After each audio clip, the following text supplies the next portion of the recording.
എന്റെ കൃഷ്ണ, ഇന്നേ തുലാമാസത്തിലെ വൈകുണ്ഠ ഏകാദശി. ഈ ഗുരുവായൂർ നാട്ടിലുള്ള പെണ്ണുങ്ങളായ പെണ്ണുങ്ങൾ മുഴുവൻ അവിടെ നമ്മുടെ മുമ്പിൽ കാത്തു നിൽക്കണ്ടാവും കണി കാണാൻ. ഈ ബാലാമണി മാത്രം ദാ ഇവിടെ ഉണ്ട്.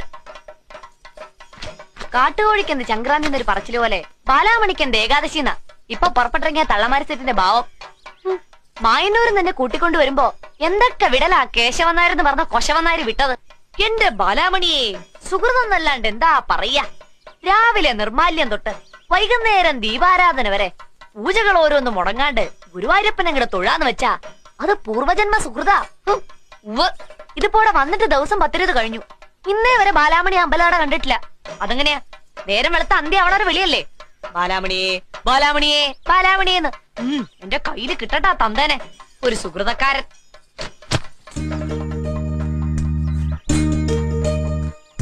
നമ്മള് വലിയ അത്ഭുതങ്ങളൊക്കെ കാണിക്കണ ആളല്ലേ. എന്നെ ഒന്ന് അങ്ങോട്ട് വിളിപ്പിച്ചൂടെ ആ അമ്പലനടയിലേക്ക്? എന്തേ? എന്തു പറഞ്ഞാലും ഒരു കള്ള ചിരിയും നോട്ടവും.